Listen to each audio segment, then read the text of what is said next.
¿Conoce usted a alguien que simplemente no puede estar en un cuarto desordenado? Una vez tuve un compañero de cuarto en la universidad que era así. A menudo dejaba yo un desorden en mi escritorio cuando iba a clases, pero enseguida él siempre arreglaba mi desorden. Al día siguiente yo dejaba las cosas fuera de su lugar otra vez y él las arreglaba una vez más. Un día él me dijo, ¿qué sucede contigo? ¿Que no sabes cómo poner las cosas en su lugar? Claro, le contesté. Sí sé cómo poner las cosas en su lugar, pero tengo tantas otras cosas que hacer que simplemente no tengo tiempo de hacerlo. Aún recuerdo su respuesta. Si solo tomaras unos pocos minutos para poner las cosas en su lugar, te sorprenderías de cuántas cosas más lograrías hacer. De muchas formas, la idea de mi amigo también se aplica a la teología cristiana. Hay muchos cristianos que piensan que es demasiado lo que hay que hacer para la causa de Cristo, como para tomar tiempo para ordenar su teología. Salvar almas, plantar iglesias, enseñar las sagradas escrituras. Hay tantas cosas por hacer. Pero la realidad es que si nos tomamos el tiempo para ordenar nuestra teología en una forma sistemática, realmente podremos lograr hacer mucho más para el servicio de Cristo y su reino. Esta es la primera lección en nuestra serie, Construyendo una teología sistemática. En esta serie analizaremos la teología sistemática o la sistemática. La teología sistemática es una de las formas principales en las que el Espíritu Santo ha guiado a la Iglesia cristiana para ordenar su teología. Hemos titulado esta lección, ¿qué es la teología sistemática? En esta lección introductoria, analizaremos una serie de asuntos básicos relacionados con el estudio de la teología sistemática. Nuestra lección tocará tres temas principales. En primer lugar, compararemos la teología del Nuevo Testamento con la teología sistemática. ¿En qué se parecen y en qué se diferencian? En segundo lugar, investigaremos los desarrollos históricos que condujeron a la teología sistemática. ¿De dónde vino? Y en tercer lugar, analizaremos los valores y los peligros de la teología sistemática.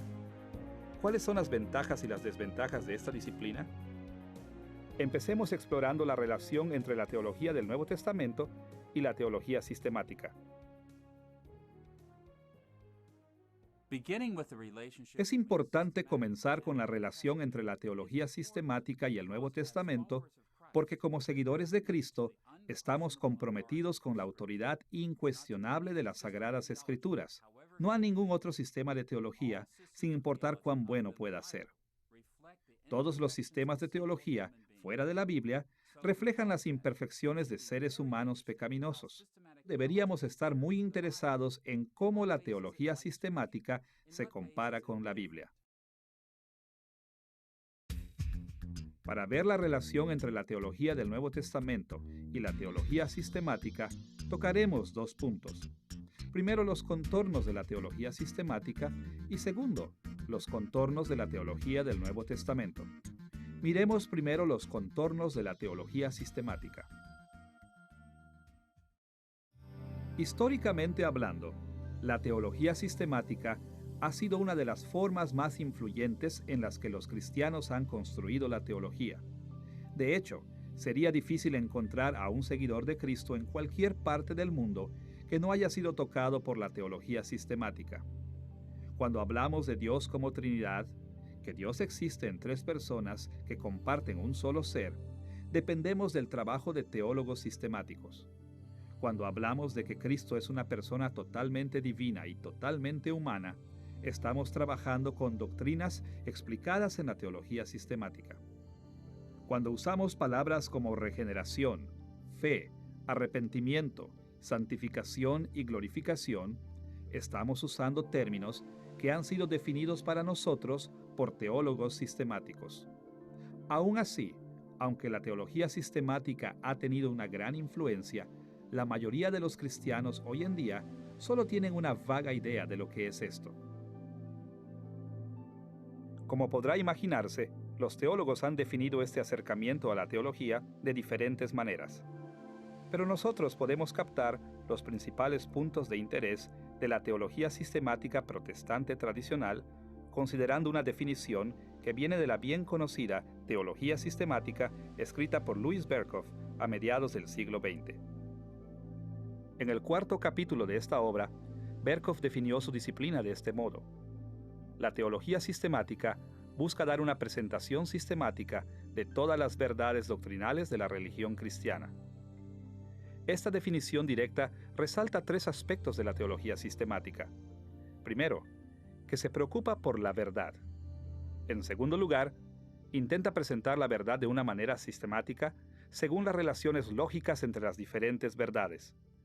Y en tercer lugar, la teología sistemática se construye dentro del contexto de la religión cristiana. Estos elementos de la definición de Berkhof llevarán nuestro estudio en tres direcciones. En primer lugar, consideraremos el hecho de que la teología sistemática estriba en ser bíblica, apegándose a las verdades presentadas en las Sagradas Escrituras. En segundo lugar, veremos que la teología sistemática intenta ser lógicamente coherente, construyendo un sistema en el cual cada verdad bíblica puede ser comprendida en relación con otras. Y en tercer lugar, consideraremos las formas en las cuales la teología sistemática sigue énfasis y prioridades teológicas tradicionales. Considere primero el hecho de que la teología sistemática debe ser bíblica. Berkhof habla de la confianza de la teología sistemática en la Biblia cuando dice que la teología sistemática se preocupa con las verdades doctrinales. Para los teólogos protestantes comprometidos con sola escritura, solo la Biblia, decir que nos enfocamos en verdades doctrinales es decir que toda nuestra teología debe estar de acuerdo con la Biblia. De hecho, derivamos la mayor parte de nuestras doctrinas sistemáticas directamente de la Biblia misma. Berkhof hizo explícito este punto en su teología sistemática con este comentario: el sistemático debe demostrar que cada parte de la teología sistemática obtiene sus raíces desde lo más profundo de las Sagradas Escrituras.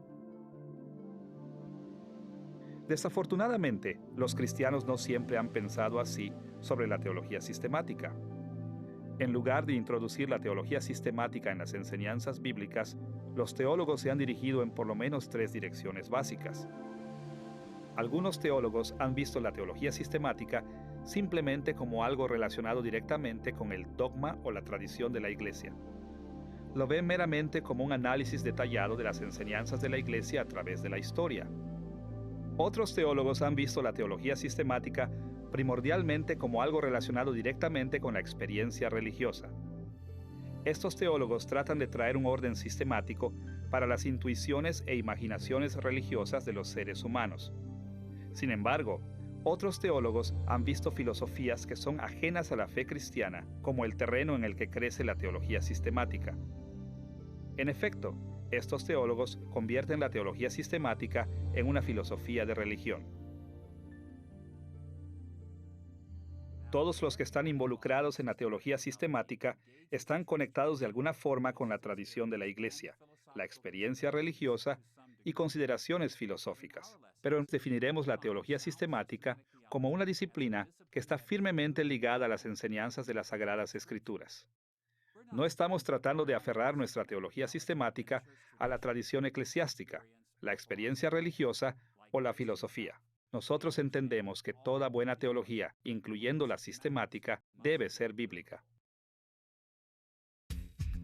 Ahora que hemos visto que la teología sistemática aspira a ser bíblica, debemos considerar que la teología sistemática trata de ser lógicamente coherente, organizando las enseñanzas de las Sagradas Escrituras en un orden sistemático.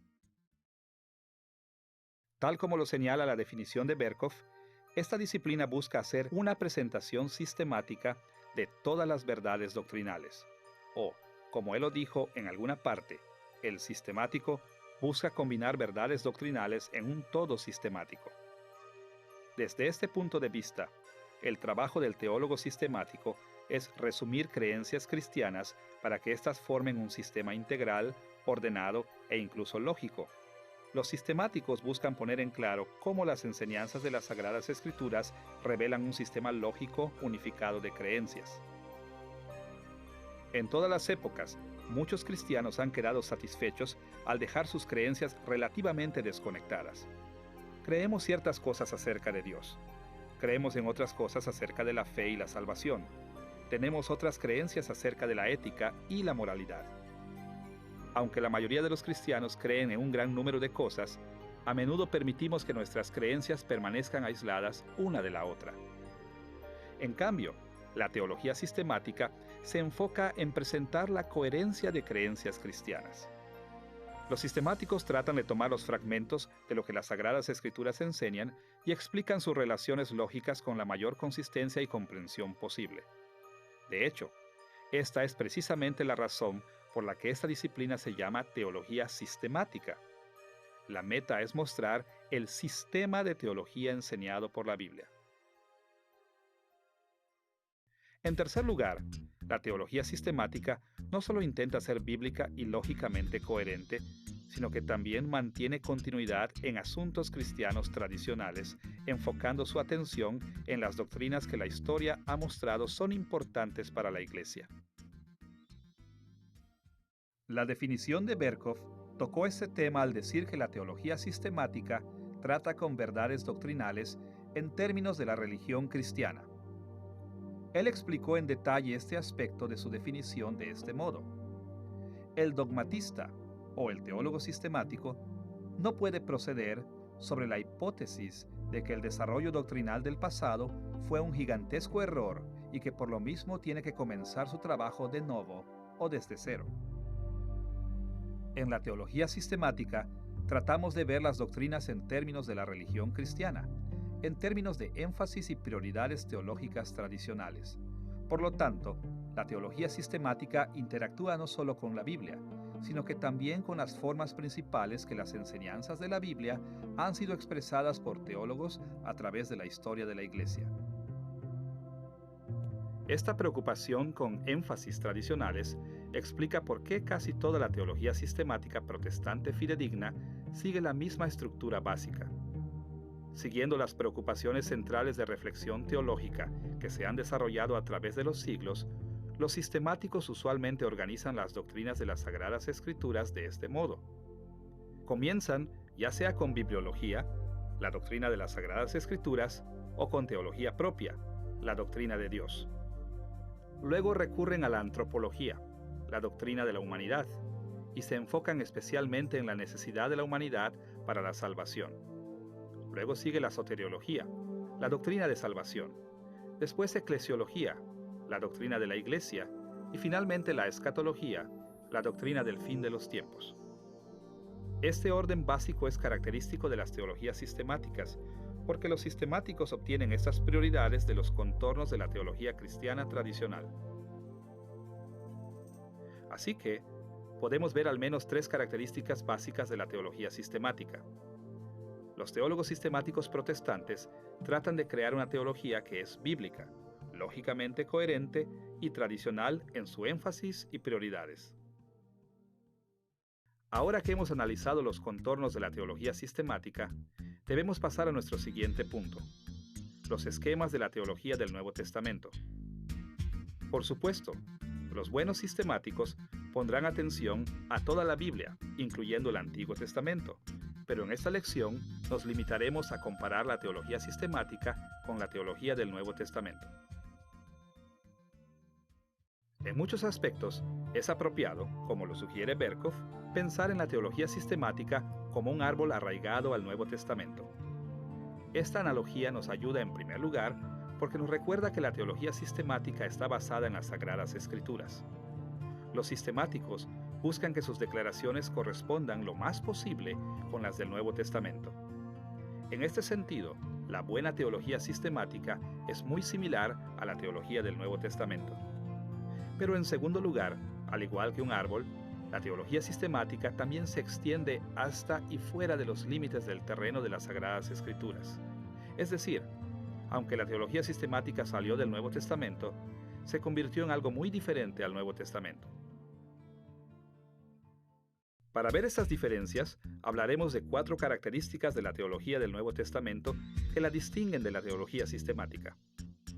En primer lugar, la diversidad de la teología en el Nuevo Testamento. En segundo lugar, el carácter pastoral del Nuevo Testamento. En tercer lugar, los géneros usados para expresar la teología del Nuevo Testamento. Y en cuarto lugar, la estructura básica de la teología del Nuevo Testamento. Comencemos viendo las diferentes categorías y vocabulario que encontramos en el Nuevo Testamento. Como hemos visto, la teología sistemática está cimentada alrededor de temas que se han discutido una y otra vez en la historia de la Iglesia. Esta historia ha creado un conjunto relativamente uniforme de términos y categorías que todos los sistemáticos tienden a seguir de una manera consistente. Por supuesto, diferentes teólogos sistemáticos se expresan de varias maneras. No son estrictamente uniformes, pero la teología sistemática en su totalidad se ha estandarizado de gran manera a fin de que los términos y las categorías se usen en gran manera del mismo modo. El Nuevo Testamento no es homogéneo. Hay mucha más diversidad de términos y categorías en el Nuevo Testamento que en la teología sistemática. Ahora, debemos tener cuidado de no exagerar aquí. En muchos asuntos cristianos centrales y básicos, los escritores del Nuevo Testamento compartieron un vocabulario, conceptos y estructuras de pensamiento comunes. Esto no quiere decir que la teología del Nuevo Testamento es tan elocuente que no tiene uniformidad en absoluto. Por ejemplo, todos ellos describieron a Dios en formas muy similares basándose en las enseñanzas del Antiguo Testamento. Todos ellos enseñaron que Jesús era el Cristo o el Mesías y compartieron muchas creencias complejas acerca de lo que esto significaba. Estaban de acuerdo en el significado básico de términos como el pecado y la salvación. La lista de tales términos básicos comunes es muy extensa. Aún, con estos términos básicos comunes, es evidente que la teología del Nuevo Testamento era muy diversa. Diferentes escritores del Nuevo Testamento expresaron su teología de distintas maneras. Una razón para las diferencias puede encontrarse en la doctrina de inspiración orgánica. El Espíritu Santo libró a los escritores bíblicos de errores y de contradecirse entre sí, pero Él no estableció el vocabulario y las categorías de los escritores del Nuevo Testamento a fin de que fueran uniformes. Cada escritor bíblico escribió desde la perspectiva de su trasfondo, su personalidad y sus experiencias. Como consecuencia, los escritores del Nuevo Testamento expresaron la fe cristiana de forma complementaria, pero a la vez particular. Es por esto que la forma de Pablo de describir la fe cristiana no es exactamente igual a la de Lucas. Juan es diferente a Mateo. Marcos es diferente a Pedro. En comparación con las formas comunes de poner las cosas en la teología sistemática, la teología del Nuevo Testamento es muy diversa. Además de ser más diversa, la teología del Nuevo Testamento es también mucho más pastoral que la teología sistemática. La teología sistemática está estructurada para ser una expresión lógicamente coherente e integral de las enseñanzas de la fe cristiana. Se enfoca especialmente en las verdades universales permanentes y como consecuencia a menudo adquiere una calidad teórica abstracta, enfocándose en cosas como Dios en sí mismo y las teorías de la expiación, los sacramentos y un sinnúmero de otros contenidos abstractos. En cambio, la teología del Nuevo Testamento es mucho más pastoral. Los escritores del Nuevo Testamento expresaron su teología de tal forma que señalaron necesidades relativamente específicas de formas específicas. Una vez más, debemos tener cuidado de no exagerar. Los escritores del Nuevo Testamento también señalaron verdades abstractas eternas, pero en términos generales, sus escrituras estaban mucho más enfocadas en señalar desafíos específicos que varios creyentes enfrentaban en aquellos días. Por ejemplo, este enfoque pastoral explica por qué las epístolas de Pablo son tan diferentes una de la otra. En su intención de escribir una teología sistemática, Pablo pudo haber escrito simplemente una carta, pero el contenido y énfasis de sus cartas varió dramáticamente, porque cada una va dirigida a diferentes necesidades en diferentes iglesias. Todos los autores del Nuevo Testamento tenían un profundo conocimiento de la teología. Pero cuando se trató de expresar su teología por escrito, no se dedicaron a explicar todos estos conocimientos. En lugar de eso, su meta era guiar a las personas, aplicando la teología a las situaciones reales de la vida. Así que, en lugar de enfocar su atención en explicaciones lógicas de doctrinas, Los escritores del Nuevo Testamento se enfocaron en las necesidades reales y prácticas de las personas y en la forma en la que la teología se aplicaba a esas necesidades. Y como consecuencia, su escritura teológica se diferenciaba bastante de la teología sistemática normal. En tercer lugar, la teología del Nuevo Testamento es distinta a la teología sistemática porque el Nuevo Testamento expresa su teología de diferentes maneras. Los escritores del Nuevo Testamento usaron muchas formas literarias y estilos diferentes. La teología sistemática está escrita en un género básico, lo que podríamos llamar un tratado o un ensayo extenso. Casi todo lo que aparece en la teología sistemática tiene el mismo tipo de escritura. En cambio, la teología del Nuevo Testamento está expresada en una variedad de géneros. En el Nuevo Testamento aparecen muchos tipos diferentes de literatura. Hablando en general, contiene dos géneros principales de literatura, la narrativa y las cartas. Los Evangelios y el libro de los Hechos son primordialmente narrativos, y por supuesto, el resto del Nuevo Testamento son epístolas o cartas. Y dentro de la narrativa y las epístolas del Nuevo Testamento, también encontramos himnos, oraciones, mandamientos, acusaciones, peticiones personales, visiones, exhortaciones, así como muchas otras clases de literatura. Sin embargo, en la teología sistemática es raro ver estos tipos de géneros, si es que aparecen del todo. También aparecen muchas diferencias entre el Nuevo Testamento y la teología sistemática cuando comparamos sus esquemas o estructuras básicas teológicas, esto es, la forma en que organizan la teología al relacionar las doctrinas entre sí. La teología sistemática normalmente sigue una estructura básica desarrollada durante siglos de historia eclesiástica. Como ya hemos visto, casi todas las teologías sistemáticas protestantes están estructuradas de esta manera. La doctrina de las Sagradas Escrituras, o la doctrina de Dios viene primero. La antropología, la soteriología, la eclesiología y la escatología. Ahora bien, debería estar claro para cualquiera que esté familiarizado con el Nuevo Testamento que los escritores del Nuevo Testamento tocaron todos estos temas. El Nuevo Testamento enseña sobre las Sagradas Escrituras, Dios, la humanidad, salvación, la Iglesia y el final de los tiempos. Pero al mismo tiempo, es de suma importancia darse cuenta de que, a diferencia de la teología sistemática, el Nuevo Testamento no está organizado o estructurado de esta manera. En lugar de eso, así como la mayoría de los teólogos judíos del primer siglo, los escritores del Nuevo Testamento estructuraron su teología principalmente alrededor del tema del reino mesiánico de Dios.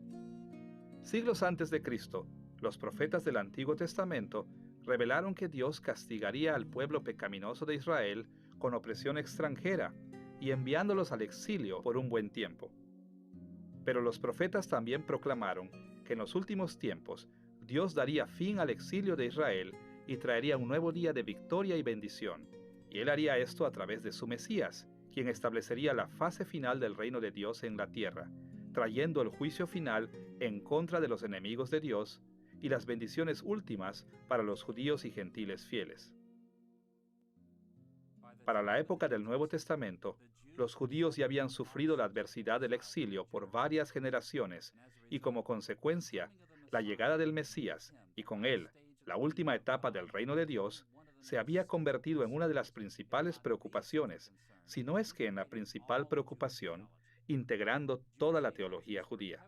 Los teólogos judíos estaban muy preocupados con preguntas como estas. ¿Cuándo vendrá el Mesías? ¿Cómo traerá el Mesías el gran día del juicio y bendición? ¿Y cómo deben vivir las personas fieles a Dios mientras llega el Mesías? Estos temas fueron también la principal preocupación de los escritores del Nuevo Testamento. Los escritores del Nuevo Testamento edificaron su teología en la fase final del reino de Dios y el Mesías, pero hicieron esto de una manera cristiana muy particular. Jesús y sus apóstoles explicaron que el fin del exilio y la llegada del reino mesiánico de Dios no llegarían de una forma tan simple y sencilla como la mayoría de los teólogos judíos lo esperaban. Una de las principales metas de los escritores del Nuevo Testamento fue explicar que la transición de este tiempo de exilio y pecado hacia el reino mesiánico de Dios implicaría un proceso complicado y extenso. Según el Nuevo Testamento, Jesús estableció el fin del destierro y el comienzo del reino mesiánico cuando estuvo aquí en la tierra. Un día Cristo regresará y traerá el reino a su gloriosa consumación del juicio final y bendición. Pero mientras tanto, el tiempo del exilio y el tiempo del reino mesiánico de Dios se encuentran uno al lado del otro. Los escritores del Nuevo Testamento estructuraron todo lo que ellos creyeron conforme a esta estructura básica. Por ejemplo, no explicaron a Dios en lo abstracto, sino que estaban primordialmente preocupados en explicar cómo actuó Dios en la era del pecado, cómo actúa Él ahora durante la transición de las eras y cómo actuará en los tiempos venideros. No ofrecieron debates teóricos de la doctrina de Cristo. En lugar de eso, explicaron quién era Él en cuanto al comienzo del reino, el tiempo de continuación y la consumación. También fue descrito el Espíritu Santo en estas tres etapas como el que vino, el que ahora le da poder a la iglesia y el que un día llenará todo completamente. Aún la doctrina de salvación fue estructurada bajo este concepto. La salvación ya había sido establecida, pero también estaba siendo establecida durante la continuación del reino y será completamente consumada cuando Cristo vuelva en gloria. En este sentido, la estructura básica de la teología del Nuevo Testamento es muy diferente a la estructura básica de la teología sistemática. Así que podemos ver que la comparación entre la teología sistemática y la teología del Nuevo Testamento revela similitudes y contrastes. La teología sistemática tiene sus raíces en las Sagradas Escrituras. Todas sus declaraciones o reclamaciones teológicas deben estar aprobadas por la Biblia, afirmando los mismos hechos y doctrinas. En este sentido, las dos son muy similares, pero al mismo tiempo también hay diferencias importantes entre la teología sistemática y la teología del Nuevo Testamento. Ahora que hemos analizado la relación entre la teología sistemática y el Nuevo Testamento, estamos listos para abordar nuestro segundo tema: el desarrollo de la teología sistemática a lo largo de la historia de la Iglesia cristiana. La teología sistemática es diferente a la teología del Nuevo Testamento de muchas formas importantes, pero estas diferencias traen consigo preguntas relevantes. ¿Por qué los protestantes, quienes están tan comprometidos con las Sagradas Escrituras, han aceptado un sistema teológico que es tan diferente al Nuevo Testamento? ¿Cómo se ha convertido la teología sistemática en una de las formas más altamente respetadas en la que los cristianos fieles construyen la teología? La teología sistemática surgió a través de un proceso largo de la Iglesia, en respuesta y ministrando a un mundo cambiante. Conforme el cristianismo se fue esparciendo de Jerusalén a otras partes del mundo, teólogos cristianos tuvieron que responder a cambios y desafíos. Hicieron esto en parte encontrando nuevos métodos de explicar y aplicar las enseñanzas de la Biblia. Eventualmente, las estrategias que utilizaron se convirtieron en teología sistemática. Al principio, muchos cristianos rechazan la idea de moldear la teología en respuesta a los cambios culturales. Pero el Nuevo Testamento establece claramente que es nuestra responsabilidad, como seguidores de Cristo, apegarnos firmemente a la verdad revelada en las Sagradas Escrituras y a comunicar esa verdad a fin de que otros puedan entender. De hecho, Cristo mismo nos enseñó a hacer esto en la Gran Comisión. Escuche sus palabras en Mateo capítulo 28, versículos 19 y 20. Por tanto, id y haced discípulos a todas las naciones, bautizándolos en el nombre del Padre, y del Hijo y del Espíritu Santo, enseñándoles que guarden todas las cosas que os he mandado. Note algo aquí.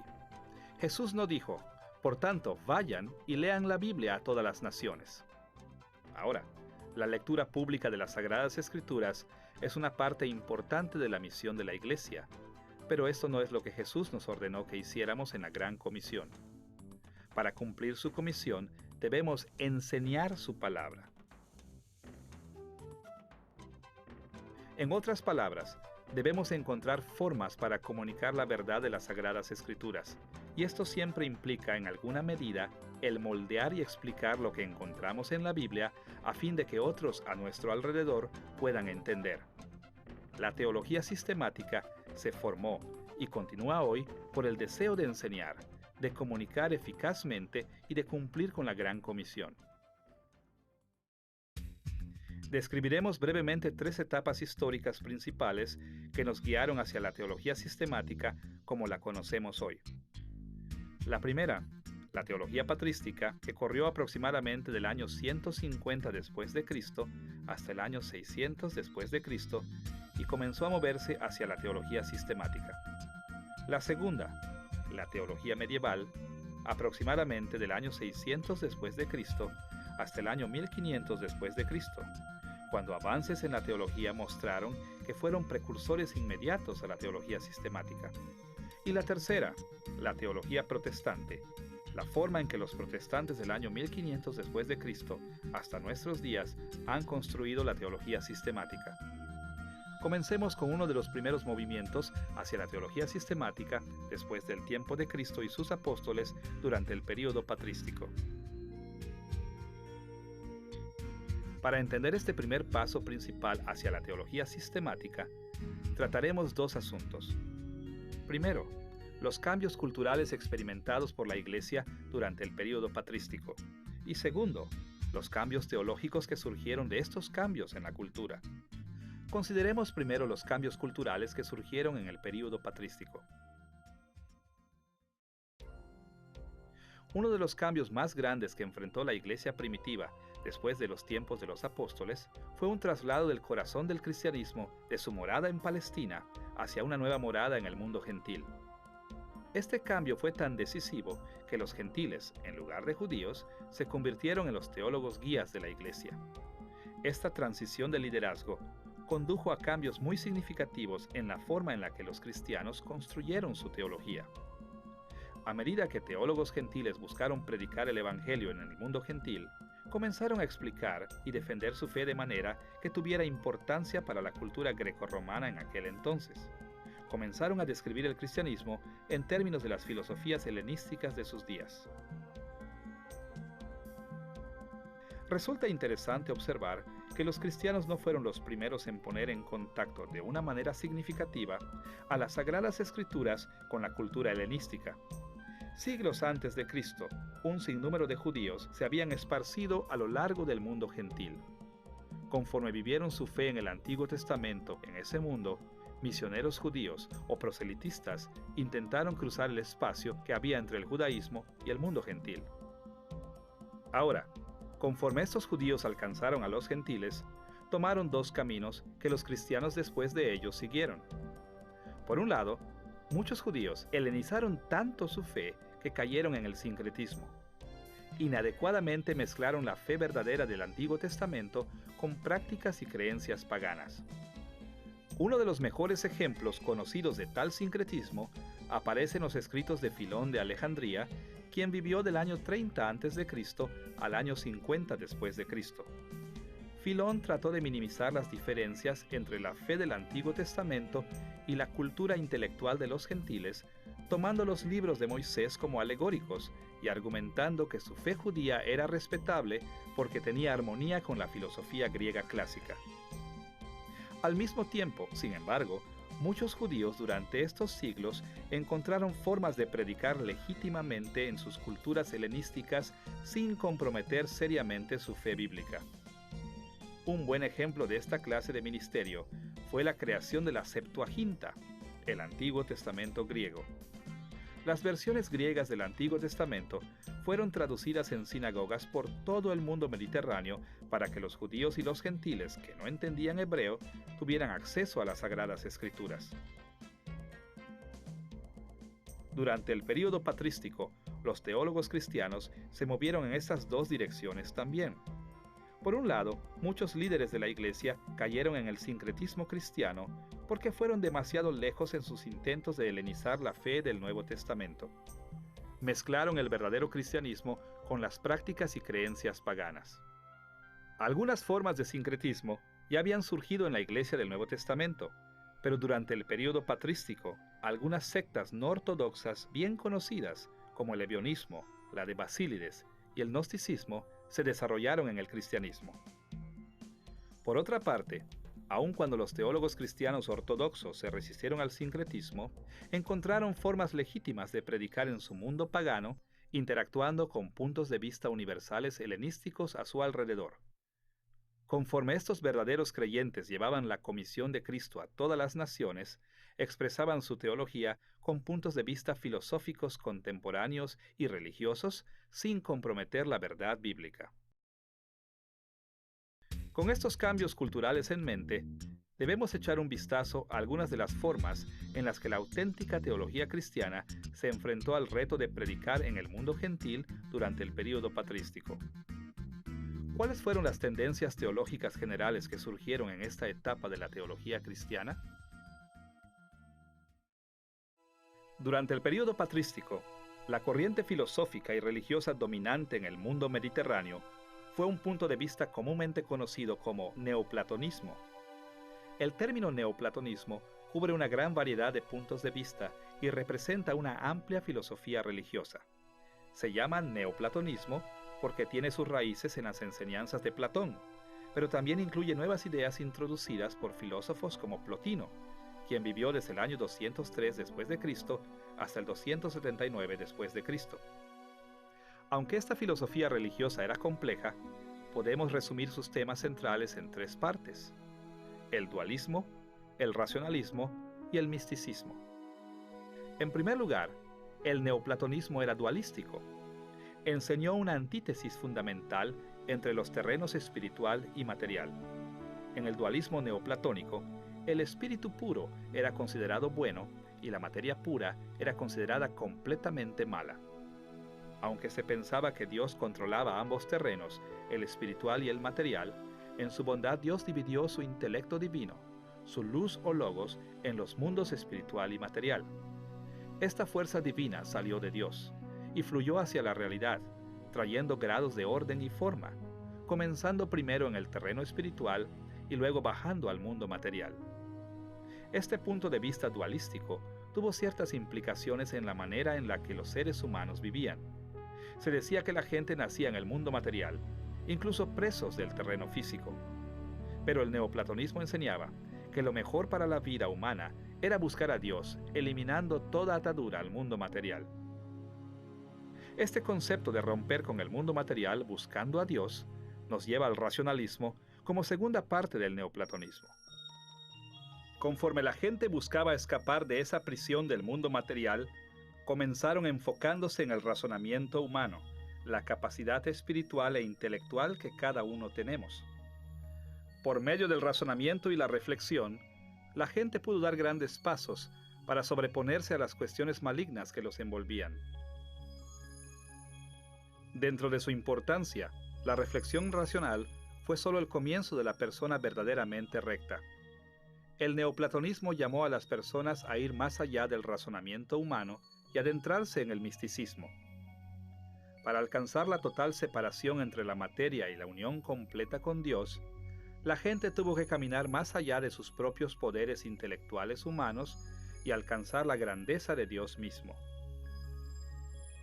Debido a que los neoplatónicos creyeron que Dios está más allá de todo, incluso más allá del razonamiento humano, al final los seres humanos podrían tener unión con Dios solo si recibían revelación mística que fuera mucho más allá de la mera reflexión humana. Se suponía que este éxtasis espiritual vendría por la inspiración de la luz divina y la palabra proveniente a todo lo largo de la creación. Y se dijo que el resultado era la unión absoluta con Dios, felicidad suprema, el gran cumplimiento del destino humano. Estos conceptos filosóficos y religiosos prevalecían tanto en el mundo mediterráneo durante el período patrístico que los teólogos cristianos fieles no podían evitar la interacción con ellos. De hecho, muchos de sus argumentos teológicos se basaban en creencias neoplatónicas. Muchos de estos esfuerzos fueron bastante legítimos. Por ejemplo, los grandes concilios ecuménicos de la Iglesia primitiva, como el de Constantinopla y el de Calcedonia expresaron creencias bíblicas con perspectivas neoplatónicas. Conocidos teólogos cristianos como Clemente de Alejandría, Orígenes e incluso Agustín también se expresaron en términos que eran familiares para los neoplatónicos. Los teólogos cristianos fieles en el período patrístico no permitían que su atención al neoplatonismo reemplazara sus compromisos básicos con el verdadero evangelio. Se apegaron fuertemente a la verdad bíblica, pero sus conocimientos del neoplatonismo los ayudó a explicar las Sagradas Escrituras de manera que ellos y sus contemporáneos podrían entender. Que al interactuar con sus culturas de este modo, propagaron el Evangelio, construyeron la Iglesia y llevaron a muchos no creyentes al conocimiento de la salvación en Cristo. Hay muchas formas en las que podríamos resumir la influencia del neoplatonismo en la teología patrística, pero para nuestros propósitos hablaremos de 3 características de la teología patrística que van a la par con nuestro resumen del neoplatonismo. Las prioridades espirituales de la teología patrística, la importancia de la razón y la importancia del misticismo. Consideremos primero las prioridades de la teología patrística conforme fueron influenciadas por el neoplatonismo. Usted recordará que una característica del neoplatonismo era la dualidad entre el área espiritual y la física. La teología patrística respondió a esta dualidad organizando y presentando las enseñanzas de la Biblia de modo que dieran prioridad a la área espiritual sobre las cuestiones mundanas, una parte de la teología que llamaremos la teología desde arriba. En pocas palabras, la teología desde arriba es la teología que le da el primer lugar a la reflexión espiritual más alta sobre la reflexión más baja, cuestiones más terrenales. Reflexiones sobre Dios y sus caminos. ¿Cuál es la esencia de Dios? ¿Cuáles son sus atributos? ¿Qué es la unidad de Dios? ¿Qué es la Trinidad? Estas inquietudes eran de mayor interés en la teología patrística que en la reflexión sobre la condición humana y la vida en el mundo físico. Estas prioridades se convirtieron en un sello de la teología patrística. En segundo lugar, los teólogos cristianos realmente se preocuparon por la importancia de la razón en la teología, enfocándose en la reflexión lógica como una herramienta principal para la teología. Como lo hemos visto, uno de los valores principales en el neoplatonismo era la creencia de que los seres humanos tenían el deber de usar el razonamiento humano para elevarse por encima del mundo material. En respuesta al énfasis del neoplatonismo sobre la reflexión intelectual, los primeros padres de la Iglesia también comenzaron a enfatizar la reflexión intelectual en la teología cristiana. Los principales teólogos cristianos se enfocaron más que nunca en la investigación racional minuciosa y la explicación de las creencias cristianas, de tal manera que muchas de las doctrinas que el Nuevo Testamento dejó sin especificar ni profundizar en ellas, se convirtieron en el objetivo de la reflexión racional. Por ejemplo, la teología del Nuevo Testamento permitía que doctrinas como la Trinidad permanecieran prácticamente sin explicación alguna. Los escritores del Nuevo Testamento no se ocuparon de los detalles de la relación entre las personas de la Trinidad. Pero en el período patrístico, los teólogos usaron un análisis lógico para explicar lo que los escritores del Nuevo Testamento creían acerca de la Trinidad, aun cuando los escritores bíblicos no habían señalado sus puntos de vista explícitamente. En respuesta a enseñanzas falsas acerca de Dios el Padre, el Hijo y el Espíritu Santo, los primeros padres de la Iglesia hicieron un estudio minucioso por medio de la reflexión racional, trabajando en todos los detalles posibles de los que el Nuevo Testamento dejó sin mencionar.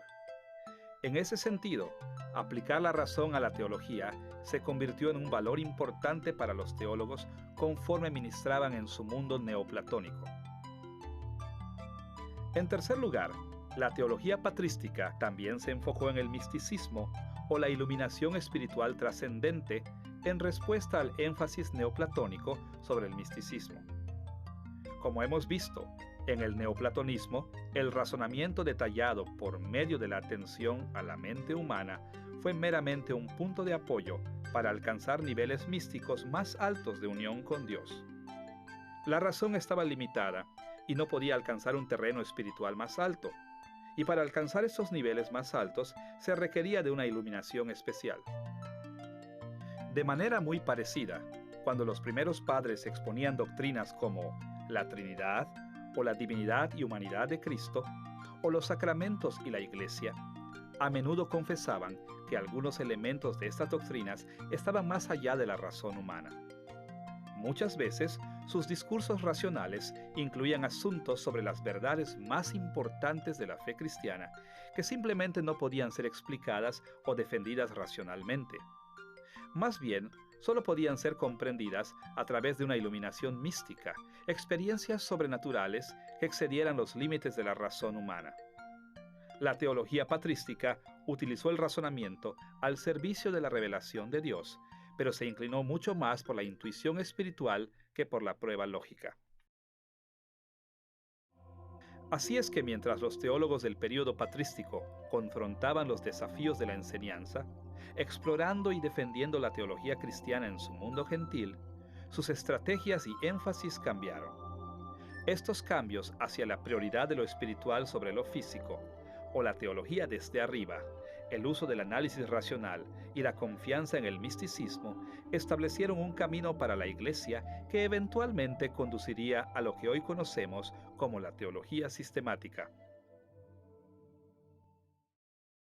Ahora que hemos visto cómo los teólogos comenzaron a explicar la teología cristiana a su cultura helenística durante el período patrístico, debemos pasar a la teología medieval, cuando los cristianos aplicaron más consistentemente puntos de vista helenísticos de la racionalidad humana y la lógica a la teología cristiana. Pondremos mucha atención a un movimiento teológico llamado a menudo escolasticismo, que se desarrolló aproximadamente del año 600 después de Cristo hasta el año 1500 después de Cristo. Nuestra investigación sobre el escolasticismo será similar a la manera en que vimos la teología patrística. Por un lado, consideraremos los cambios culturales que dieron lugar al escolasticismo, y por otra parte, analizaremos algunos de los cambios teológicos que resultaron. Pensemos primero en los cambios culturales que tuvieron lugar durante estos siglos. Para empezar, deberíamos señalar que el término escolasticismo se deriva de escuelas de aprendizaje superior a principios de la era medieval en Europa. En esas escuelas, oradores en dialéctica, llamada normalmente lógica en la era moderna, eran conocidos por el término en latín scholasticus. Principalmente, estos oradores enseñaban la lógica de Aristóteles. En consecuencia, el término escolástico se aplicó de tal manera a la filosofía y la teología que dependió fuertemente de los principios de la lógica en la filosofía de Aristóteles. El escolasticismo nació de uno de los cambios culturales más importantes que tuvieron lugar en el período medieval. Este cambio ocurrió cuando las comunidades intelectuales del mundo mediterráneo se alejaron del neoplatonismo y se dirigieron hacia la filosofía de Aristóteles. Y como resultado de este cambio, los líderes cristianos tuvieron que adaptar las formas en que explicaban y defendían las doctrinas cristianas ante la filosofía aristotélica. Por supuesto, este cambio hacia el escolasticismo duró varios siglos y tuvo mucha resistencia, especialmente de místicos cristianos. Pero para la época de Alberto Magno o Alberto el Grande, quien vivió aproximadamente del año 1206 después de Cristo al año 1280 después de Cristo, y su bien conocido discípulo Tomás de Aquino, quien vivió aproximadamente del año 1225 después de Cristo a 1274 después de Cristo, el escolasticismo representaba la forma dominante de la teología cristiana. Justo antes de la Reforma, las principales bases de la teología cristiana estaban apoyadas en los puntos de vista filosóficos de Aristóteles. Ahora que hemos considerado algunos de los cambios culturales que dieron realce al escolasticismo, deberíamos analizar algunas de sus características básicas. ¿Qué fue lo que hizo del escolasticismo un movimiento tan importante en relación con la teología cristiana? Aunque hay muchas similitudes entre la teología patrística y el escolasticismo, hay por lo menos una diferencia crucial.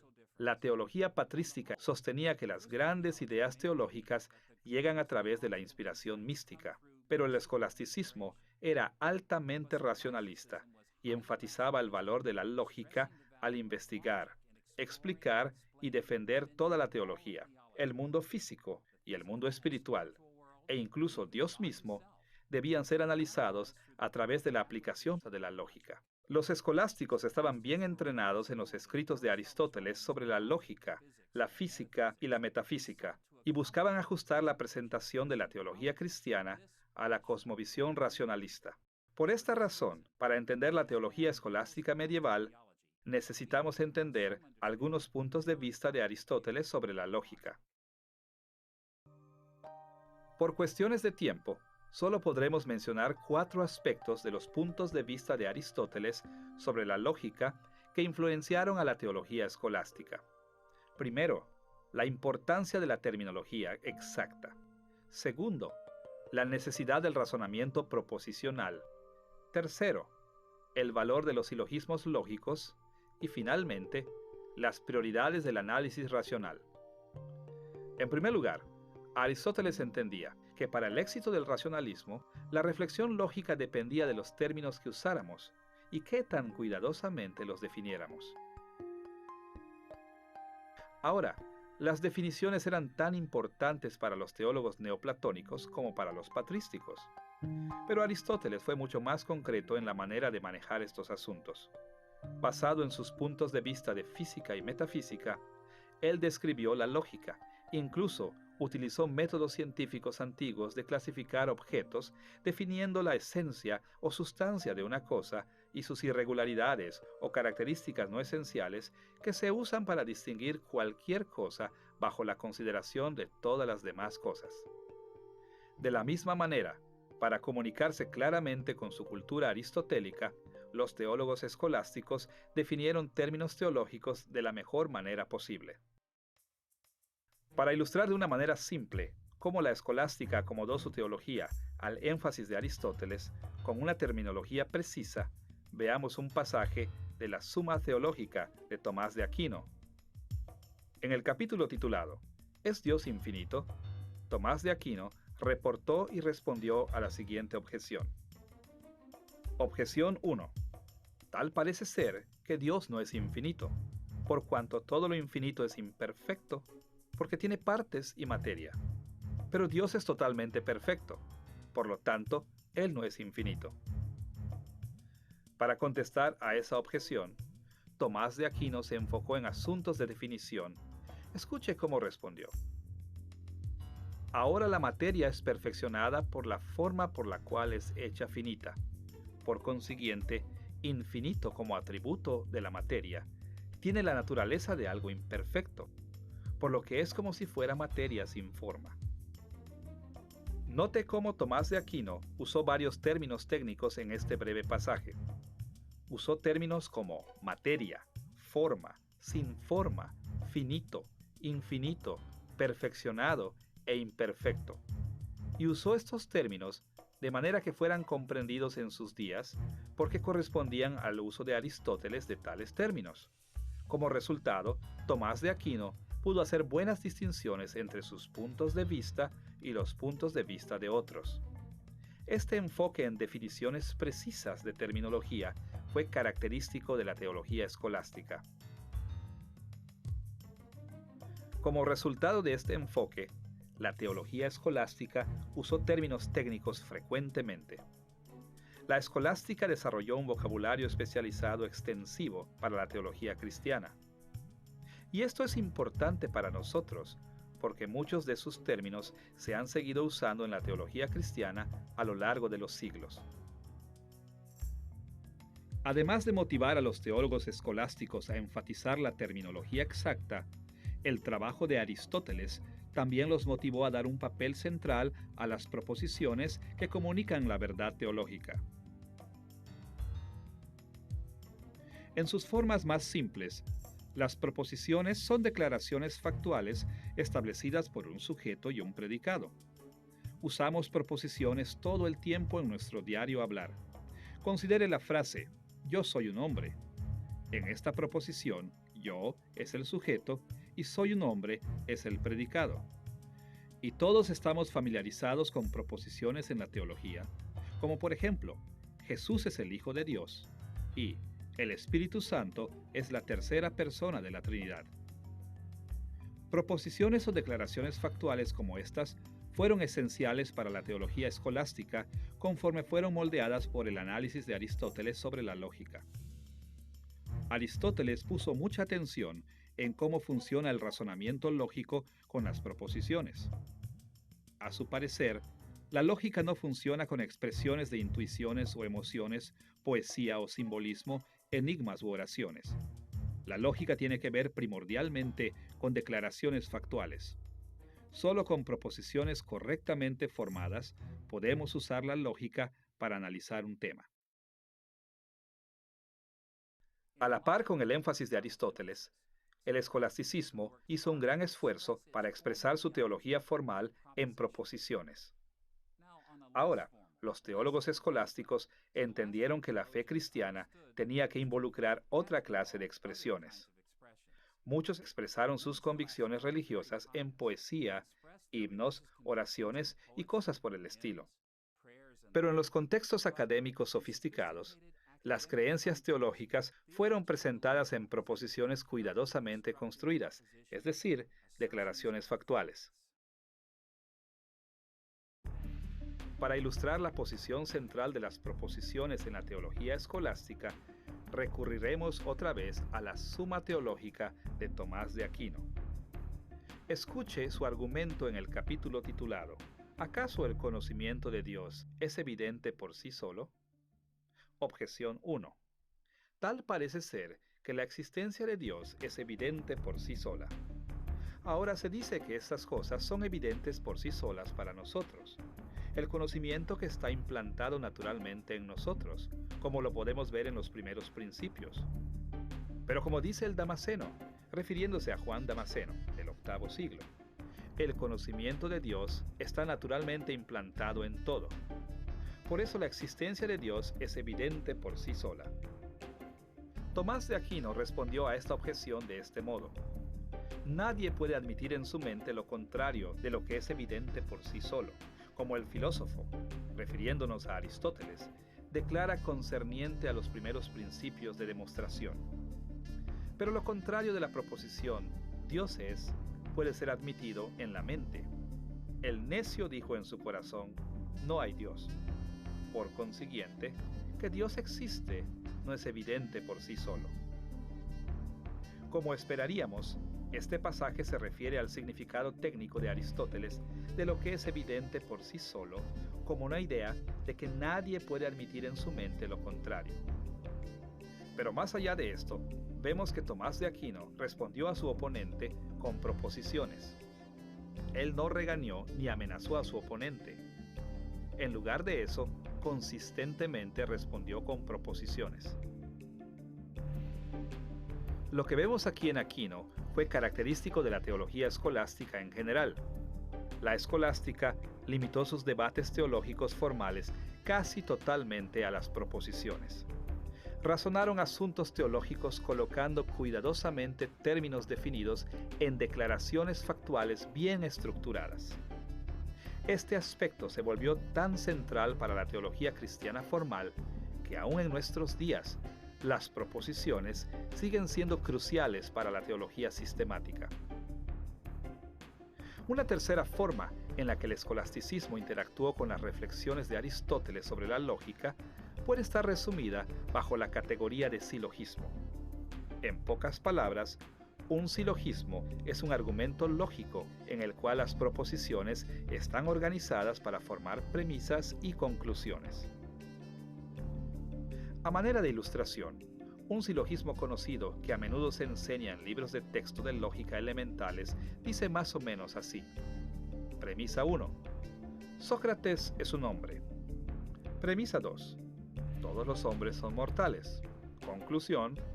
Por consiguiente, Sócrates es mortal. Aristóteles ocupó mucho tiempo identificando cómo pueden ser ordenadas las proposiciones en argumentos que conducen a ciertos tipos de conclusiones. Él estudió las llamadas leyes de la lógica, como la ley de identidad, la ley de no contradicción y la ley del tercero excluido, así como también una variedad de reglas válidas de inferencia, las formas en las que podemos inferir correcta o lógicamente diferentes tipos de conclusiones de diferentes tipos de premisas.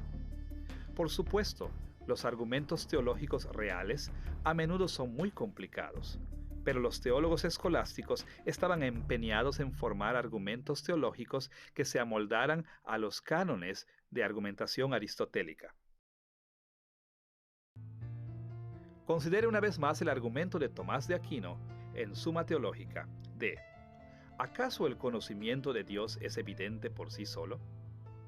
Allí él respondió a la propuesta de que el conocimiento de Dios es evidente por sí solo con un silogismo directo. Él escribió estas palabras: nadie puede admitir en su mente lo contrario de lo que es evidente por sí solo. Pero lo contrario de la proposición Dios es, puede ser admitido en la mente. El necio dijo en su corazón, no hay Dios. Por consiguiente, que Dios existe no es evidente por sí solo.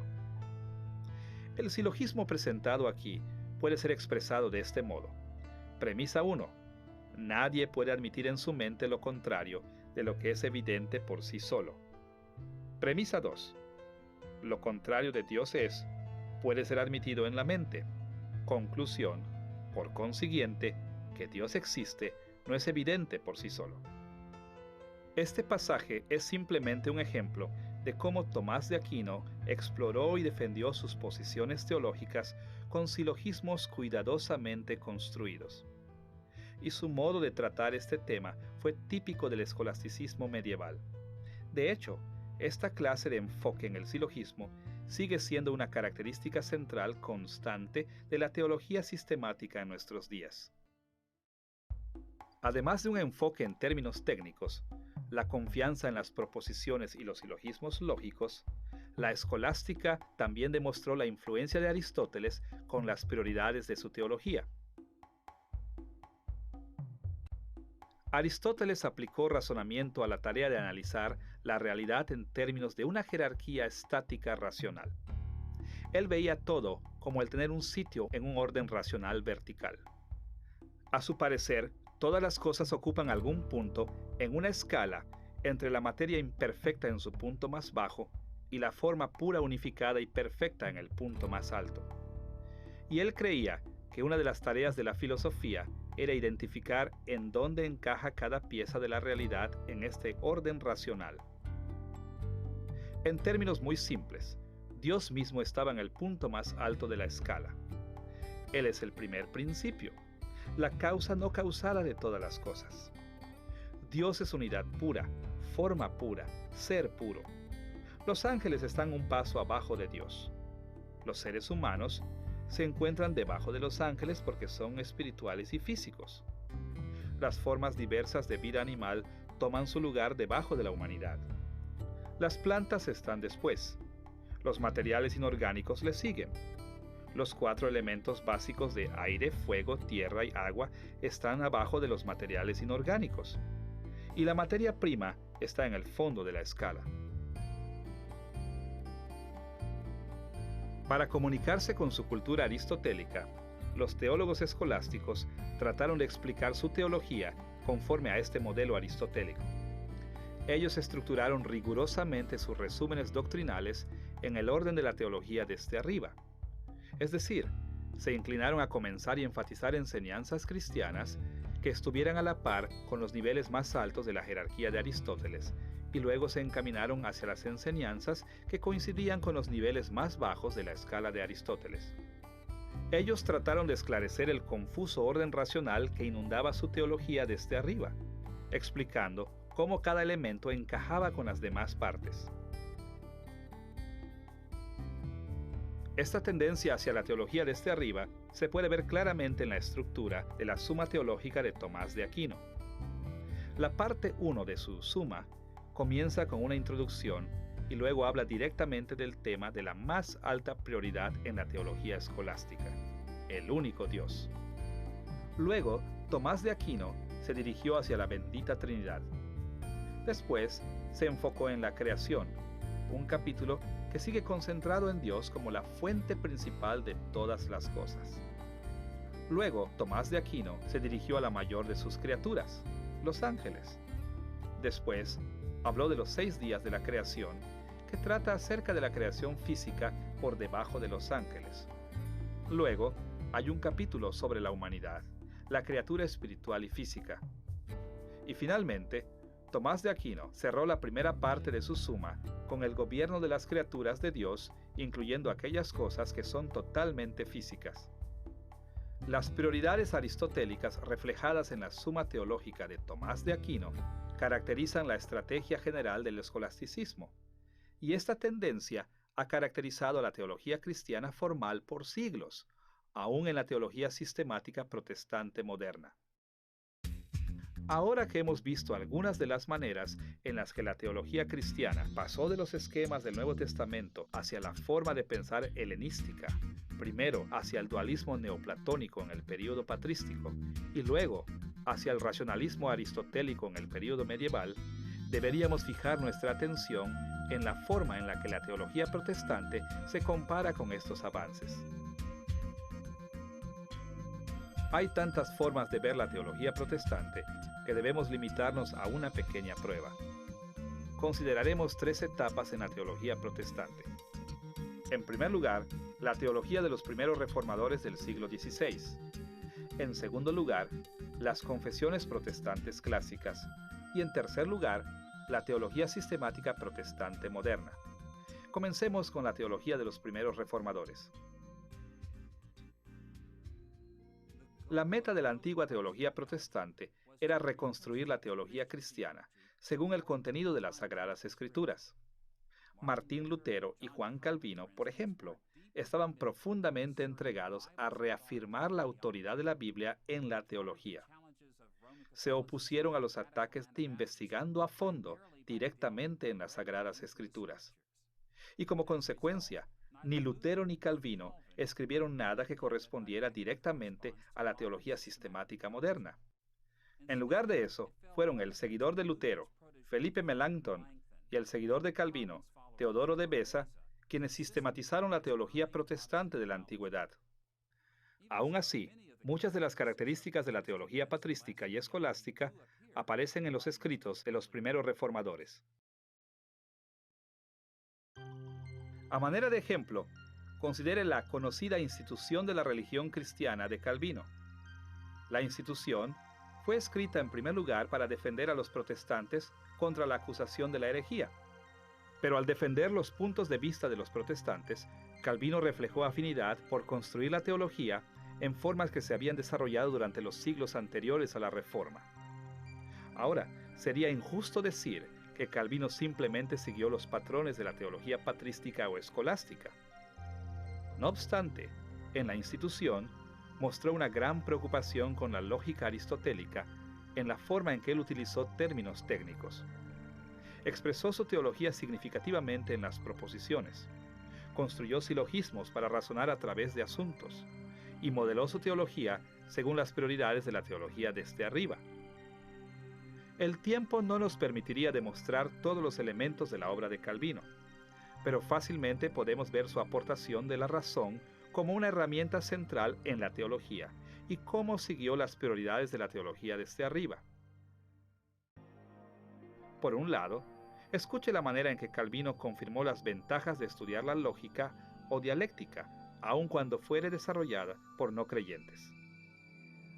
En el libro 2, capítulo 2 de la Institución, él escribió estas palabras: «Pero si el Señor se ha complacido en ayudarnos con el trabajo y ministerio de lo impío, en la física, la dialéctica, las matemáticas y otras ciencias similares, beneficiémonos de esto, no sea que por no hacer caso de los regalos que Dios espontáneamente nos ha ofrecido, seamos justamente castigados por nuestra pereza».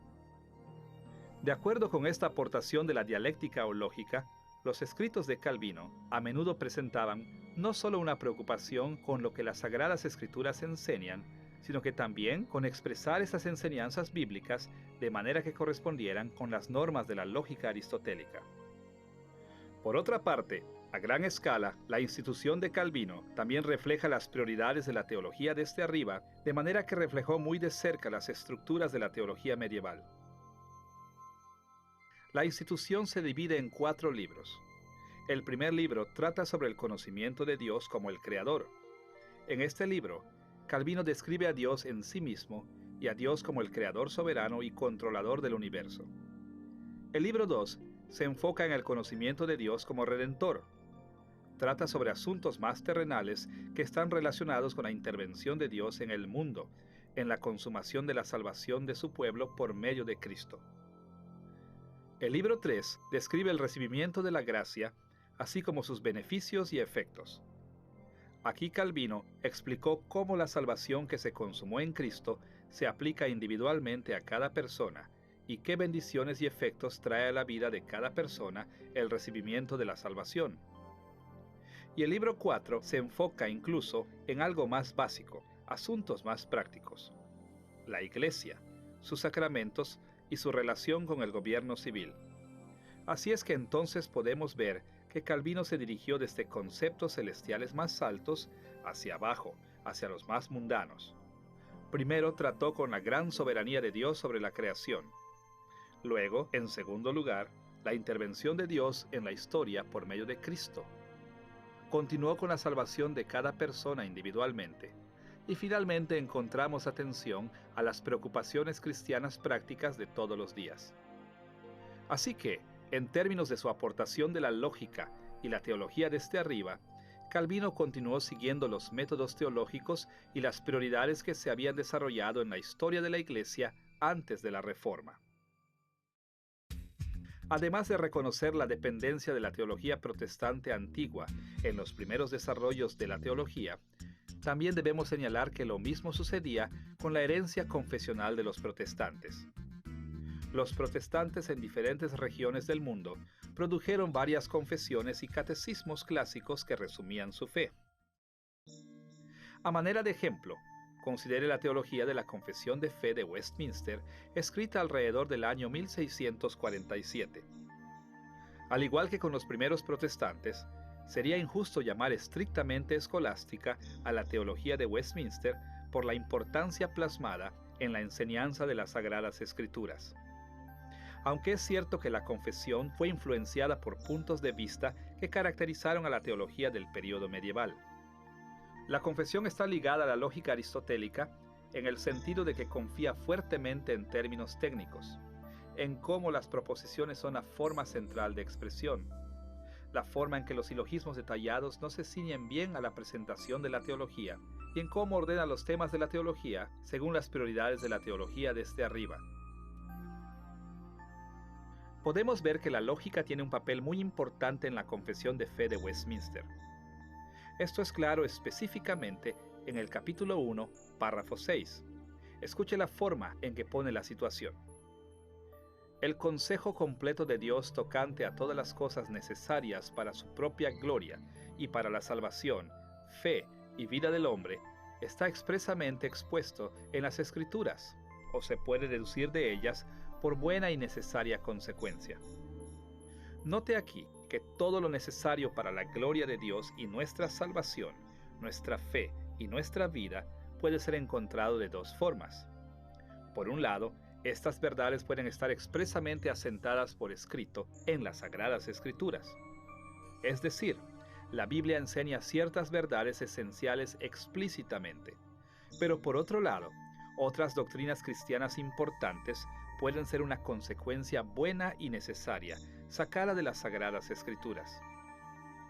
Esta declaración le da un papel muy importante a la razón o la lógica en la teología protestante. Conforme estos teólogos protestantes hicieron su trabajo, utilizaron la razón y la lógica para describir las implicaciones de las Sagradas Escrituras. De este modo, la Confesión de Fe de Westminster revela una tendencia definitiva hacia los métodos de los períodos primigenios. Más allá de esto, el contexto general de la estructura de la Confesión de Fe también revela las prioridades de la teología desde arriba. Los capítulos de la confesión siguen este orden. Después de que un capítulo inicial se titula de las Sagradas Escrituras, los capítulos 2 y 3 se enfocan en la realidad espiritual más alta, Dios mismo. Después, los capítulos 4 y 5 tratan con la creación. Luego, si nos dirigimos incluso más allá hacia los temas comunes o terrenales, los capítulos del 6 al 17 hablan de la caída de la humanidad en pecado y la subsecuente redención. Después, los capítulos del 18 al 31 explican asuntos más prácticos de la Iglesia y la vida cristiana. Finalmente, los capítulos 32 y 33 se ocupan del fin de la historia del mundo. Las prioridades teológicas presentadas en esta estructura caracterizan muchas de las confesiones protestantes clásicas y catecismos. Con estas tendencias generales de la teología protestante primigenia y las confesiones protestantes clásicas en mente, podemos ver que la teología sistemática moderna continúa con las mismas tendencias.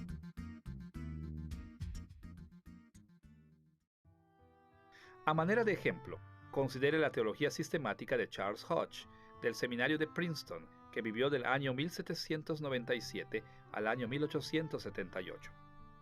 A lo largo de su teología sistemática, Hodge le dio un papel central a la razón y la lógica al emplear términos técnicos tradicionales. Confió en las proposiciones, construyó su caso con silogismos minuciosos y siguió las prioridades de la teología desde arriba. Por un lado, Hodge aportó un papel para la razón en la teología que se movió más allá de los cánones del escolasticismo medieval y los primeros protestantes. Escuche la forma en que explicó cómo los teólogos deben practicar su disciplina de manera que sea análoga para los científicos modernos. En el libro primero, capítulo 1, sección 5 de su teología sistemática, escribió estas palabras: El hombre de ciencia viene al estudio de la naturaleza con ciertas suposiciones. 1. Asume la fiabilidad de sus percepciones sensoriales. 2. También debe asumir la fiabilidad de sus operaciones mentales. 3.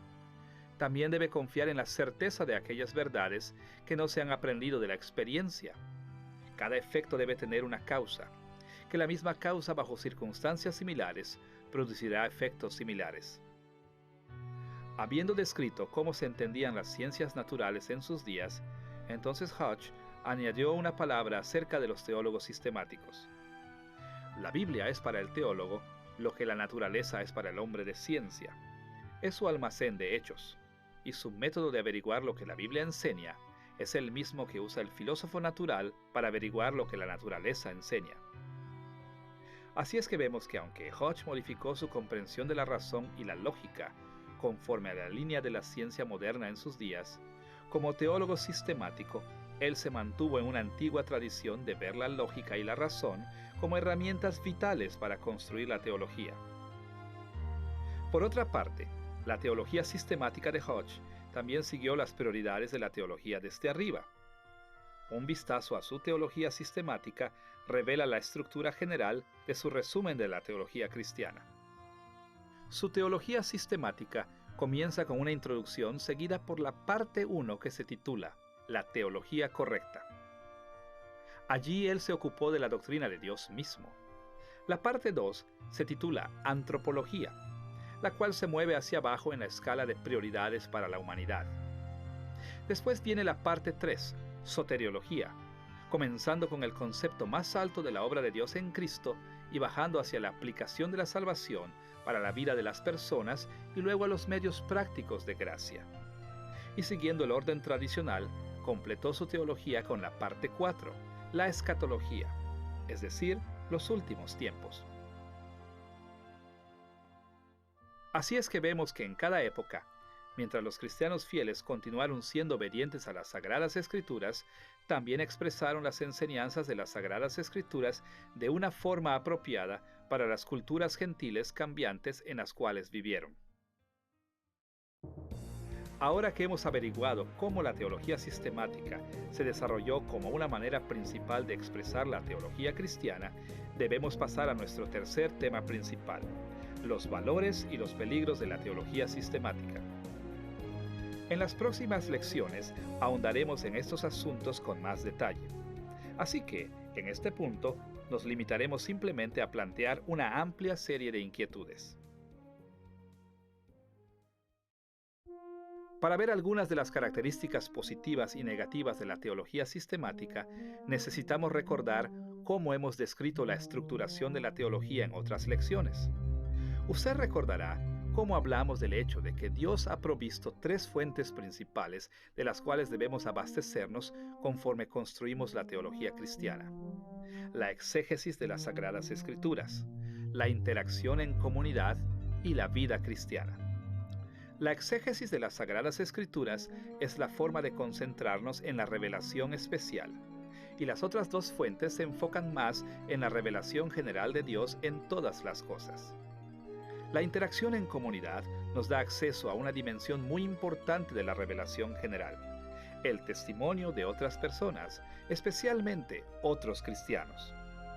Y la vida cristiana nos llama la atención a otras dimensiones vitales de la revelación general. Esas cosas las aprendemos a través de experiencias del vivir para Cristo, luchar con el pecado y caminar en el Espíritu. Estas tres fuentes teológicas son las formas usuales en las que el Espíritu Santo dirige al pueblo de Dios a entender su revelación y a construir la teología cristiana. Usted también recordará que estas principales fuentes teológicas nos ayudan a evaluar los niveles de confiabilidad que debiéramos dar a ciertas creencias que tenemos. Conforme los testigos de la exégesis, la interacción en comunidad y la vida cristiana tengan armonía y sean importantes sobre algún asunto en particular, nuestro nivel de convicción y confianza acerca de ese asunto normalmente deberá crecer. Debido a que las fuentes de la exégesis, la interacción en comunidad y la vida cristiana juegan un papel tan importante en la construcción de la teología cristiana, podemos hacer algunas evaluaciones importantes de los valores y los peligros de la teología sistemática, preguntando: ¿cómo ayuda y cómo obstaculiza la teología sistemática a que usemos las tres fuentes que Dios ha provisto? Trataremos primero la teología sistemática con respecto a la vida cristiana. Segundo, la teología sistemática y la interacción en comunidad. Y tercero, la teología sistemática y la exégesis. Consideremos primero cómo tiene la teología sistemática tanto efectos positivos y negativos en la vida cristiana. La fuente de la vida cristiana puede describirse de varias maneras, y en lecciones posteriores analizaremos más a fondo cómo funciona. Por lo pronto, le daremos una breve muestra de la fuente de la vida cristiana. En nuestro estudio, hablaremos de la vida cristiana como algo que envuelve nuestra santificación, nuestro crecimiento en la santidad en tres áreas relacionadas. Debemos estar santificados en un nivel conceptual, en un nivel conductual y en un nivel emocional. En otras palabras, nuestros pensamientos deben conformarse a la voluntad de Dios. Nuestras acciones deben conformarse a la voluntad de Dios y nuestros sentimientos deben conformarse a la voluntad de Dios de la misma manera. Hemos hablado de estas tres dimensiones de la vida cristiana como la ortodoxia, ortopraxis y ortopatía. Existen maneras vitales en las cuales la teología sistemática realza y obstaculiza nuestra habilidad para beneficiarnos de estas tres dimensiones de la vida cristiana. Miremos primero el lado más positivo: cómo realza la teología sistemática la vida cristiana como una fuente para la teología. En el lado positivo, la teología sistemática es fuerte particularmente en el área de la ortodoxia. Nos provee de una forma de pensar sistemática, una estructura conceptual para considerar correctamente los asuntos que confrontamos en nuestra vida diaria. Conforme tratamos de vivir para Cristo día a día, a menudo confrontamos situaciones donde necesitamos poder extraer de un punto de vista lógicamente coherente, un punto de vista estable, consistente, de Dios, del mundo a nuestro alrededor y de nosotros mismos. La teología sistemática es una de las formas más importantes en las que podemos encontrar tales puntos de vista. Cuando solo hemos desconectado creencias, No estamos bien preparados para evaluar nuestras circunstancias, para responder preguntas acerca de nuestras vidas o para hacer elecciones que honran a Dios. Recuerdo una ocasión en la que visité a un amigo en el hospital. Él estaba muy enfermo y en necesidad de mucha oración. Pero cuando le pregunté si él oraba pidiendo la ayuda de Dios, él dijo no. Quedé impactado y le pedí que me explicara por qué. Me dijo, creo en la soberanía de Dios. Así que sé que la oración no puede hacer ninguna diferencia. ¿Qué le había sucedido a mi amigo? En muchos aspectos, él había tomado un poquito de la teología cristiana y lo había tomado como si fuera el total de la enseñanza cristiana. Él entendía correctamente que Dios está en control de la historia, que Dios es completamente soberano. Pero mi amigo no supo cómo relacionar ese hecho con otras verdades de la fe cristiana, como el instrumento de la oración, las formas en que Dios usa la oración para llevar a cabo sus propósitos soberanos. La soberanía de Dios no disminuye la necesidad de la oración. De hecho, es la base lógica de la oración. Porque Dios es soberano, es que oramos. Es porque Él está en control que vamos a Él para pedir ayuda. Si Dios no estuviera en control, deberíamos recurrir a alguien más para pedir ayuda. Si mi amigo hubiera entendido estas cosas, él habría estado mejor instruido, él habría entendido la relación entre la oración y la soberanía de Dios de tal manera que habría estado mucho mejor preparado para vivir su vida cristiana durante esa difícil experiencia. Al mismo tiempo, por positiva que pueda ser la teología sistemática para la ortodoxia, puede obstaculizar la vida cristiana si esperamos demasiado de ella. La teología sistemática nos llama la atención a la reflexión racional detallada en la fe cristiana, y esto es de suma importancia. Pero nos podemos preocupar tanto cuando ponemos nuestras creencias en un sistema lógico que ignoramos otras dimensiones de la vida cristiana, especialmente la ortopraxis, adaptando nuestro comportamiento a la voluntad de Dios, y a la ortopatía, ajustando nuestras emociones con la voluntad de Dios. Por ejemplo, los cristianos que se involucran fuertemente en la teología sistemática normalmente se debilitan en la práctica y los sentimientos de la fe cristiana. Ellos marginan asuntos como la adoración, el involucrarse en los medios de la gracia, el servicio a los demás y la dirección intuitiva y emocional del Espíritu Santo. Reducen la vida cristiana a cuestiones conceptuales, ortodoxas, y eliminan dimensiones más prácticas y personales de la vida cristiana. La teología sistemática racional es importante, pero nuestra fe no es solamente un sistema de doctrinas. Es una fe práctica que debe ser practicada y una relación personal que debe ser alimentada.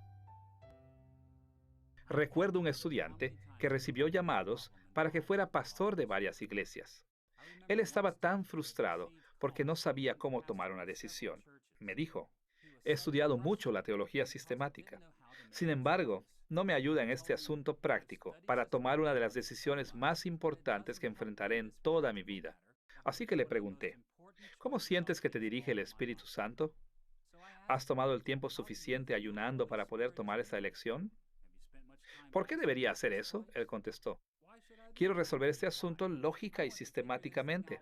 Pues bien, los cristianos que toman las metas de la teología sistemática con tanto entusiasmo, normalmente comienzan a ignorar la práctica de la fe y el ministerio personal del Espíritu Santo. Y esto puede obstaculizar gravemente la vida cristiana fructífera. Además de ayudar por un lado y obstaculizar por el otro nuestra habilidad para vivir la vida cristiana, la teología sistemática también tiene muchos otros efectos positivos y negativos en la interacción en comunidad. En lecciones futuras ahondaremos con más detalle en la interacción en comunidad, pero en este punto simplemente mencionaremos la dinámica principal de esta fuente teológica. Nos ayuda el pensar que la interacción en comunidad involucra tres asuntos: nuestra herencia cristiana, el campo de trabajo del Espíritu Santo en el pasado, nuestra comunidad presente, el campo de la dirección del Espíritu Santo en nuestra comunidad cristiana contemporánea, y nuestro juicio privado, el campo de trabajo del Espíritu Santo en nosotros como individuos dentro de la comunidad. Los cristianos interactuamos entre nosotros porque sabemos que la iglesia es el campo central en el cual desde ahí el Espíritu Santo ministra al mundo. Y Cristo espera que edifiquemos nuestra teología en equipo con otros que han sido llenados del Espíritu Santo. El tener en mente esas tres áreas de interacción, la herencia, la comunidad presente y el juicio privado, nos ayuda a ver cómo la teología sistemática realza y obstaculiza la interacción en comunidad. Por un lado, uno de los mayores valores de la teología sistemática para la comunidad es la manera en que nos permite enfocarnos en la herencia cristiana, es decir, cómo los cristianos han entendido y han vivido su fe en el pasado. La teología sistemática construye la teología basándose en las cosas que el Espíritu Santo ya ha enseñado a la Iglesia de Cristo, poniendo atención en cómo conformaron la teología hombres y mujeres admirables en el pasado. Y por esta razón se puede fortalecer grandemente nuestra habilidad para interactuar con la comunidad cristiana del pasado. En la actualidad, la mayoría de los cristianos ven la teología como algo muy personal. Parece que la mayor meta teológica para muchos cristianos es formar una teología que sea verdadera para ellos mismos, importando muy poco lo que otros cristianos creen. Pues bien, Cristo nos llama a que nuestro acercamiento a la teología sea genuino y personal en el sentido de que debe ser auténtico, y quiere que nos comprometamos a ese acercamiento con todo nuestro corazón. Pero acercarse a la teología exclusivamente como un asunto personal nos deja sin algunas de las fuentes más ricas que Dios nos ha dado para la teología, el trabajo del Espíritu Santo a lo largo de las épocas. Ahora, cuando los creyentes de hoy ocasionalmente interactúan con otros, es normalmente en el nivel de la comunidad presente. Leemos libros y escuchamos sermones y conferencias presentadas por personas que son nuestros contemporáneos. La teología sistemática, sin embargo, nos ayuda a poner atención en las formas maravillosas en que el Espíritu Santo ha encabezado la Iglesia en el pasado. Mientras es cierto que la teología sistemática realza nuestra interacción en la comunidad de este modo, al mismo tiempo, la teología sistemática está limitada en el sentido de que nos abre hacia la interacción. Cuando llevamos el enfoque tradicional de la teología sistemática demasiado lejos, nos puede llevar a la irrelevancia, ignorando lo que el Espíritu Santo enseña a la comunidad presente y cómo informa hoy nuestro juicio privado. Aun cuando pueda ser muy importante la teología del pasado, la Iglesia de hoy enfrenta nuevos retos, y el Espíritu Santo aún enseña a la Iglesia cómo enfrentar esos retos. Recuerdo haber visto a un amigo en la iglesia un domingo por la mañana. Él era miembro de otra iglesia, pero visitaba mi iglesia aquel día. Le pregunté, ¿por qué estás hoy aquí? ¿Qué, no perteneces a otra iglesia?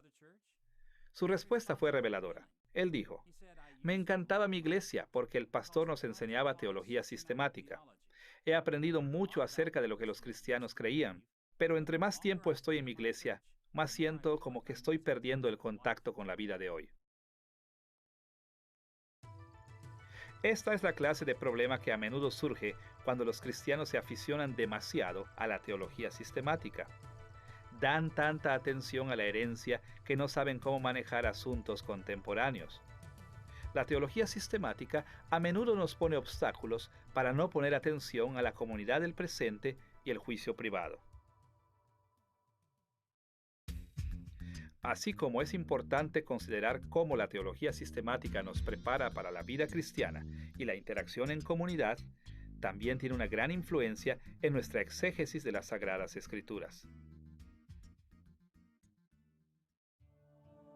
En lecciones futuras, investigaremos la exégesis con más detalle, pero en este momento debemos enfocarnos en las formas principales en las que el Espíritu Santo ha enseñado a la Iglesia a interpretar la Biblia. Nos será útil resumirlas en tres categorías básicas: el análisis literario, el análisis histórico y el análisis temático. Cada uno de estos acercamientos hace contribuciones únicas, pero también cada uno de estos depende de los demás. Entonces, mientras evaluamos el valor y las limitaciones de la teología sistemática para la exégesis, deberíamos mencionar cómo se relacionan los tres análisis con la interpretación de las Sagradas Escrituras. El análisis literario es un acercamiento a la exégesis que mira la Biblia primordialmente como si fuera un cuadro o una pintura. La vemos como una obra literaria de arte. Esta clase de exégesis ha sido enfatizada mucho en las últimas décadas. Hablando en general, el análisis literario busca entender la Biblia como un documento diseñado por escritores humanos para influenciar a sus lectores a través de medios convencionales literarios. En el análisis literario se presta mucha atención a preguntas como: ¿cuáles fueron las inquietudes de los escritores humanos? ¿Cómo transmite el mensaje del escritor las características literarias de un pasaje? ¿Y cómo debieron impactar las Sagradas Escrituras a su audiencia original? El análisis histórico es un acercamiento a la Biblia que ha sido característico del período moderno, comenzando con la Ilustración y finalizando solo en las últimas décadas. Durante este periodo, entender la historia a la que la Biblia se refiere ha sido la principal preocupación para la exégesis bíblica. El análisis histórico aborda la Biblia no tanto como un cuadro o pintura literaria, sino como una ventana hacia la historia.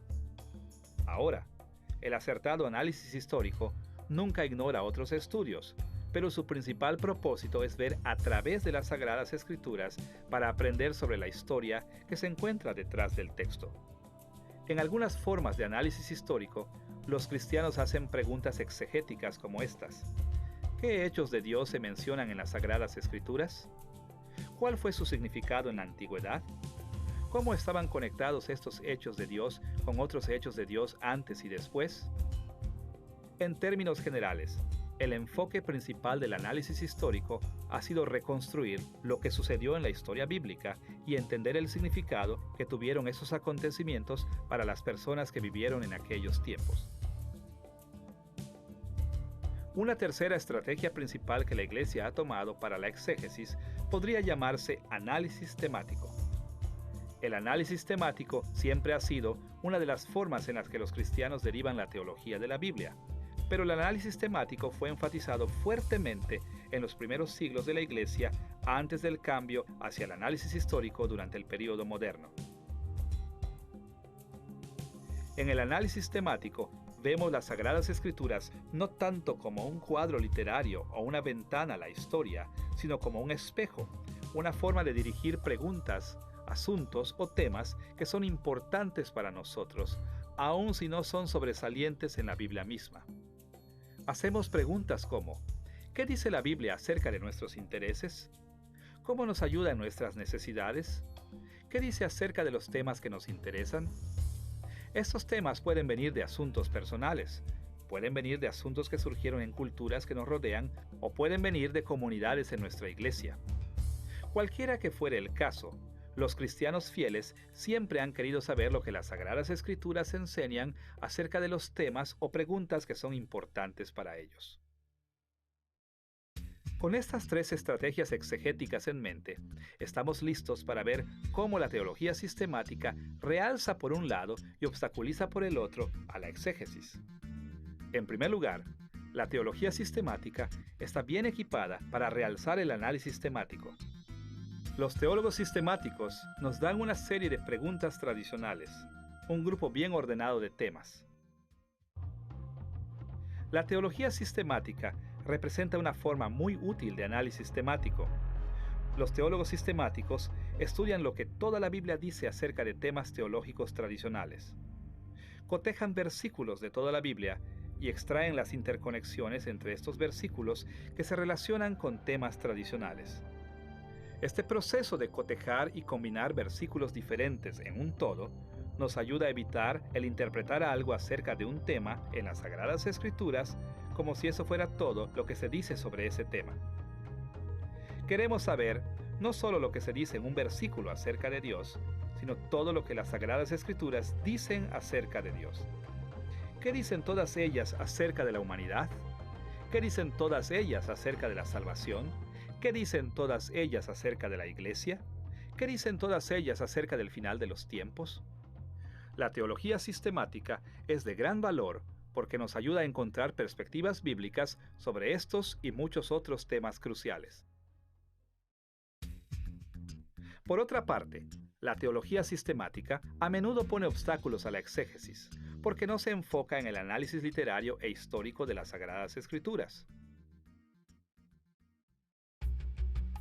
Por supuesto, los teólogos sistemáticos que son buenos intérpretes de la Biblia siempre verán la Biblia como literatura e historia hasta cierto punto. Sin embargo, esta no es la principal forma en la que ven las Sagradas Escrituras. Por esta razón, cuando la teología sistemática domina nuestra forma de interpretar las Sagradas Escrituras, nos pone límites en lo que extraemos de la Biblia. Y como veremos en lecciones futuras, los descubrimientos de los análisis literario e histórico a menudo nos obligan a hacer ajustes sobre las conclusiones de la teología sistemática. Así es que vemos que en términos generales, la teología sistemática tiene tanto valores como peligros para construir una teología cristiana. Contribuye para la vida cristiana, la interacción en comunidad y la exégesis en algunas formas notablemente positivas. Pero también nos distrae de dimensiones importantes de cada fuente teológica. Es crucial que mantengamos en mente tanto los valores como los peligros de la teología sistemática. En esta lección hemos examinado la pregunta: ¿qué es la teología sistemática? Hemos visto cómo la teología sistemática se compara con el Nuevo Testamento. Hemos visto cómo se desarrolló a través de la historia de la Iglesia. Y hemos visto algunos de los valores y peligros de la teología sistemática. Aprender a poner en orden nuestras creencias, construyendo una teología sistemática, es una de las cosas más importantes que los seguidores de Cristo pueden hacer. Tomar las enseñanzas de las Sagradas Escrituras y ponerlas en un orden sistemático lógico, según las antiguas tradiciones establecidas de la Iglesia, nos permitirá crear una teología cristiana más completa, que honre a Dios